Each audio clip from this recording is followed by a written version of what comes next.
혹시 요즘 경제적인 어려움으로 인해 밤잠을 설치고 계시지는 않습니까? 통장 잔고를 확인할 때마다 한숨이 나오고 앞으로의 생계가 막막하게 느껴지시나요? 성경은 이런 우리의 마음을 정확히 아시는 하나님에 대해 말씀하고 있습니다. 마태복음 6장 26절에서 예수님께서는 공중의 새를 보라, 심지도 않고 거두지도 않고 창고에 모아들이지도 않으되 너희 하늘 아버지께서 기르시나니 너희는 이것들보다 귀하지 아니하냐라고 말씀하셨습니다. 과연 우리는 이 말씀을 진정으로 믿고 있을까요? 사랑하는 여러분, 오늘 우리가 함께 나누고자 하는 주제는 많은 분들이 현실적으로 고민하고 계실 경제적 어려움에 관한 것입니다. 코로나19 팬데믹 이후 경제적 불안감이 커졌고 물가 상승과 고용 불안정으로 인해 많은 가정들이 어려움을 겪고 있습니다. 특히 우리 50대 이상의 분들께서는 자녀들의 교육비와 결혼 자금, 그리고 은퇴 후 생활에 대한 염려까지 겹겹이 쌓인 부담을 안고 살아가고 계실 것입니다. 하지만 하나님께서는 우리의 이런 현실적인 어려움을 모르고 계시지 않습니다. 성경 전체를 통해 하나님께서는 당신의 백성들의 필요를 채워주시는 신실한 공급자이심을 보여주셨습니다. 오늘은 경제적 어려움 속에서도 우리가 굳게 붙잡아야 할 7가지 성경 말씀을 통해 하나님의 변치 않는 약속을 확인해 보겠습니다. 첫 번째로 붙잡아야 할 말씀은 하나님께서 우리의 모든 필요를 아신다는 진리입니다. 마태복음 6장 32절에서 예수님께서는 이는 다 이방인들이 구하는 것이라 너희 하늘 아버지께서 이 모든 것이 너희에게 있어야 할 줄을 아시느니라고 말씀하셨습니다. 이 말씀이 주는 위로는 단순히 하나님께서 우리의 상황을 관찰하고 계신다는 것이 아닙니다. 하늘 아버지께서는 우리가 무엇을 필요로 하는지 정확히 아시고 그것을 공급해 주실 계획을 이미 세워두셨다는 의미입니다. 구약시대 엘리야 선지자의 이야기를 생각해 보십시오. 이스라엘의 극심한 가뭄이 들어 모든 것이 메말랐을 때 하나님께서는 엘리야를 그릿 시냇가로 보내셨습니다. 그곳에서 까마귀들이 아침 저녁으로 떡과 고기를 가져다 주었습니다.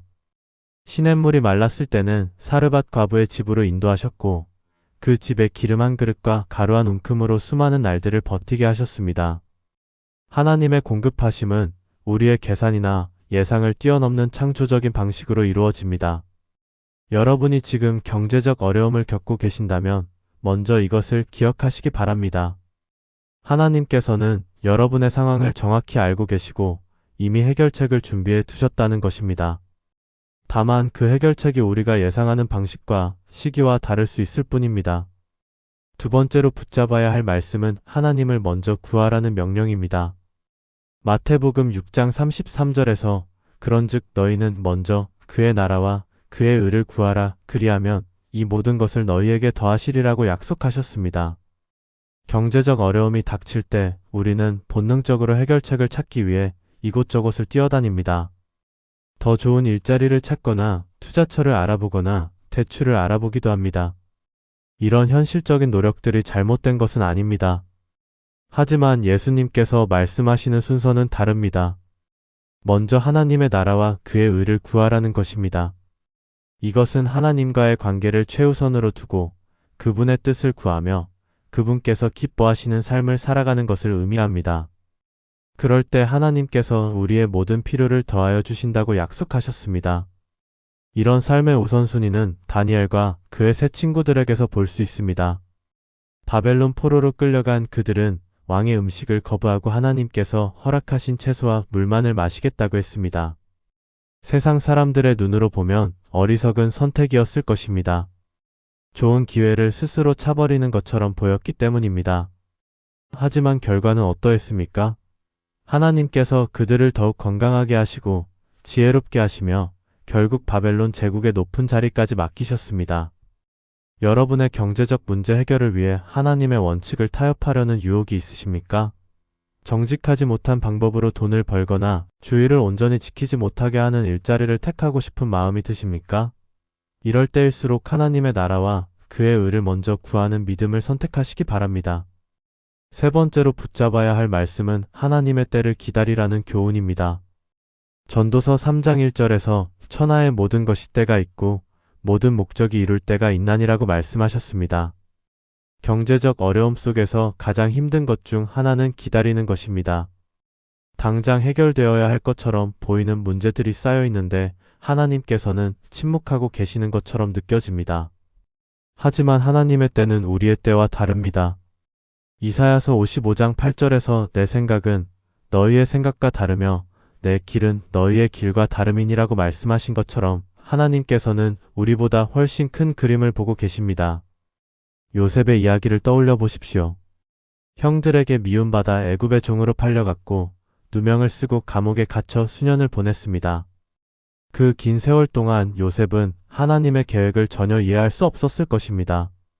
경제적으로 최악의 상황이었고 미래에 대한 어떤 보장도 없었습니다. 하지만 하나님께서는 그 모든 과정을 통해 요셉을 애굽의 총리로 세우셨고 결국 이스라엘 온 족속을 기근에서 구원하는 도구로 사용하셨습니다.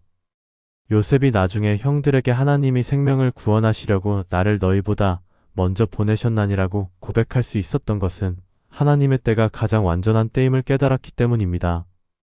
여러분이 지금 기다림의 시간을 보내고 계신다면 이것이 하나님께서 더 큰 축복을 준비하고 계시는 시간일 수 있다는 것을 기억하시기 바랍니다. 우리의 조급함이 하나님의 완전한 계획을 방해하지 않도록 믿음으로 기다리는 지혜가 필요합니다. 네 번째로 붙잡아야 할 말씀은 범사에 감사하라는 명령입니다. 데살로니가전서 5장 18절에서 범사에 감사하라. 이것이 그리스도 예수 안에서 너희를 향하신 하나님의 뜻이니라고 말씀하셨습니다. 경제적 어려움 속에서 감사한다는 것이 현실을 외면하자는 의미는 아닙니다. 오히려 어려운 상황 속에서도 하나님의 선하심과 신실하심을 인정하고 고백하는 믿음의 행위입니다. 감사는 우리의 시각을 바꾸어 줍니다. 부족한 것에 초점을 맞추는 대신 이미 받은 것들을 세어보게 합니다. 건강, 가족, 하나님의 사랑, 구원의 은혜, 하루하루 주어지는 생명과 호흡까지도 모든 것이 하나님께서 주신 선물임을 깨닫게 합니다.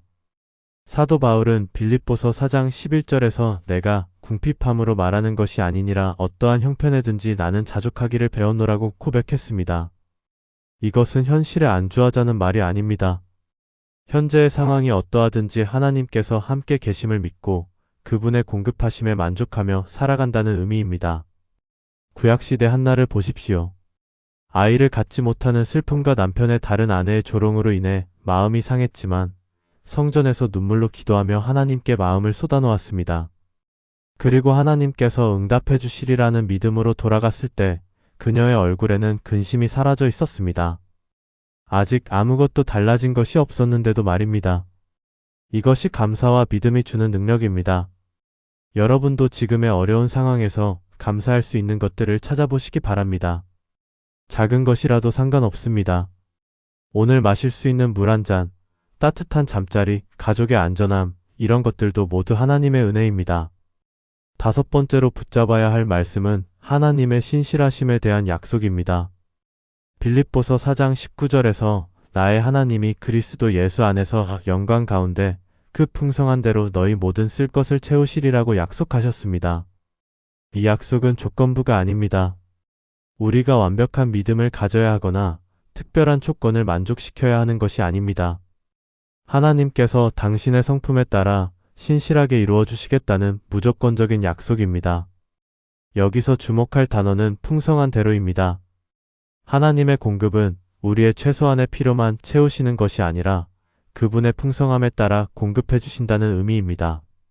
이것은 사치와 방종을 의미하는 것이 아니라 하나님께서 우리를 사랑하는 자녀로 여기시며 좋은 것으로 채워주고 싶어 하신다는 뜻입니다. 이스라엘 백성들이 광야에서 경험한 만나의 기적을 생각해 보십시오. 매일 아침 하늘에서 내려오는 만나는 그들의 하루 필요를 정확히 채워주었습니다. 많이 거둔 자도 남지 않았고 적게 거둔 자도 부족하지 않았습니다. 이것이 하나님의 공급 방식입니다. 우리 각자의 상황과 필요에 맞게 정확히 공급해 주십니다. 또한 신명기 8장 4절에서는 이 40년 동안에 내 의복이 헤어지지 아니하였고 내 발이 부르트지 아니하였느니라고 기록하고 있습니다. 광야라는 척박한 환경에서 40년을 지냈는데도 의복이 헤어지지 않고 발이 부르트지 않았다는 것은 하나님의 돌보심이 얼마나 세밀하고 지속적인지를 보여줍니다. 여러분이 현재 경제적 어려움을 겪고 있다 하더라도 하나님의 신실하심은 변하지 않았습니다. 그분은 여전히 여러분의 하나님이시고 여전히 풍성한 분이시며 여전히 여러분을 사랑하시는 아버지이십니다. 여섯 번째로 붙잡아야 할 말씀은 염려를 내려놓으라는 명령입니다. 베드로전서 5장 7절에서 너희 염려를 다 주께 맡기라 이는 그가 너희를 돌보심이라고 말씀하셨습니다. 염려는 우리의 믿음을 약화시키고 하나님의 선하신 계획을 의심하게 만듭니다. 또한 염려는 문제를 해결해 주지도 못하면서 우리의 몸과 마음을 병들게 합니다. 예수님께서는 마태복음 6장 27절에서 너희 중에 누가 염려함으로 그 키를 한 자라도 더할 수 있겠느냐고 물으셨습니다. 염려는 상황을 개선시키지 못할 뿐만 아니라 오히려 우리를 더 힘들게 만듭니다. 반면 하나님께 염려를 맡기는 것은 우리의 마음에 평안을 주고 하나님께서 일하실 수 있는 공간을 마련해 드리는 것입니다. 구약의 히스기야 왕을 보십시오. 아수르의 셋나게립이 예루살렘을 포위하고 위협적인 편지를 보냈을 때 히스기야는 그 편지를 가지고 성전에 올라가서 하나님 앞에 펼쳐놓고 기도했습니다. 자신의 염려와 두려움을 하나님께 솔직하게 아뢰고 도움을 구했습니다. 그 결과 하나님께서 친히 개입하셔서 아수르 군대를 물리치셨습니다. 염려를 내려놓는다는 것은 문제에 대해 무관심해지거나 책임을 포기하는 것이 아닙니다. 오히려 문제의 해결권을 하나님께 드리고 우리는 주어진 책임을 충실히 감당하되 결과는 하나님께 맡기는 것입니다. 여러분이 밤잠을 설치게 하는 경제적 염려들이 있으시다면 지금 그것들을 하나님께 맡겨드리시기 바랍니다. 구체적으로 기도로 아뢰고 하나님께서 돌보고 계시다는 약속을 믿으시기 바랍니다. 일곱 번째로 붙잡아야 할 말씀은 하나님의 도우심을 구하라는 격려입니다. 히브리서 4장 16절에서 그러므로 우리는 긍휼하심을 받고 때를 따라 돕는 은혜를 얻기 위하여 은혜의 보좌 앞에 담대히 나아갈 것이니라고 말씀하셨습니다. 하나님께서는 우리가 도움이 필요할 때 담대히 그분께 나아오기를 원하십니다. 많은 분들이 경제적 어려움을 겪으면서도 하나님께 구체적으로 도움을 청하지 못하고 있습니다. 마치 그런 현실적인 문제로 하나님을 귀찮게 해드려서는 안 될 것처럼 생각합니다. 하지만 하나님께서는 우리 삶의 모든 영역에 관심이 있으시고 작은 것부터 큰 것까지 모두 돌보고 계십니다. 야곱이 형 에서를 만나기 전날 밤 야복 강가에서 하나님과 씨름한 이야기를 기억하십시오. 야곱은 자신의 생명이 위험한 상황에서 하나님께 매달렸습니다. 밤이 새도록 포기하지 않고 하나님께 축복을 구했습니다. 그 결과 하나님께서 그의 이름을 이스라엘로 바꾸어 주시고 형과의 화해도 이루어 주셨습니다. 하나님께서는 우리의 간절한 기도를 기뻐하십니다. 누가복음 11장에서 예수님께서는 한밤중에 떡을 빌려온 친구의 비유를 통해 계속해서 구하고 찾고 두드리라고 가르치셨습니다. 이것은 하나님께서 우리의 지속적이고 간절한 기도를 들으시고 응답해 주신다는 의미입니다. 여러분의 구체적인 경제적 필요들을 하나님께 아뢰십시오. 다음 달 월세, 자녀의 교육비, 의료비, 생활비 등 현실적인 필요들을 숨기지 마시고 하나님 아버지께 솔직하게 말씀드리십시오. 하나님께서는 여러분의 아버지이시고 좋은 것으로 채워주고 싶어 하시는 분입니다. 이제 오늘 나눈 7가지 말씀을 다시 한번 정리해 보겠습니다. 첫째, 하나님께서는 우리의 모든 필요를 알고 계십니다. 둘째, 하나님의 나라와 그의 의를 먼저 구해야 합니다. 셋째, 하나님의 때를 기다려야 합니다. 넷째, 범사에 감사해야 합니다. 다섯째, 하나님의 신실하심을 믿어야 합니다. 여섯째, 염려를 하나님께 맡겨야 합니다. 일곱째, 담대히 하나님의 도움을 구해야 합니다. 이 7가지 진리는 단순한 위로의 말이 아닙니다. 수천 년 동안 하나님의 백성들이 경험하고 증명해온 하나님의 살아있는 약속들입니다. 여러분이 지금 어떤 경제적 어려움을 겪고 있든지 이 말씀들이 여러분의 마음에 참된 평안과 소망을 가져다 주기를 기도합니다.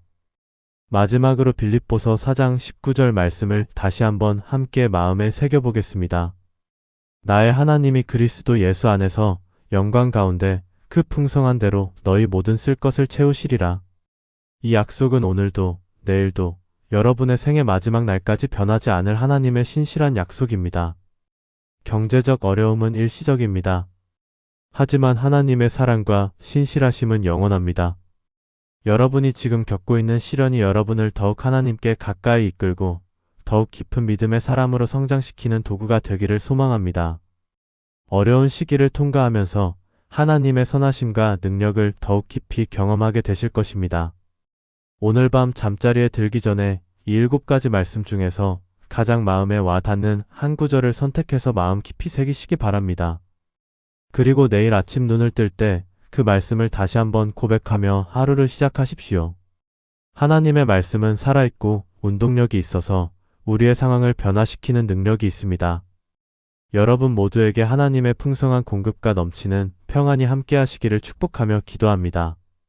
경제적 어려움 속에서도 흔들리지 않는 믿음으로 하나님만을 의지하는 복된 삶을 살아가시기를 진심으로 바랍니다.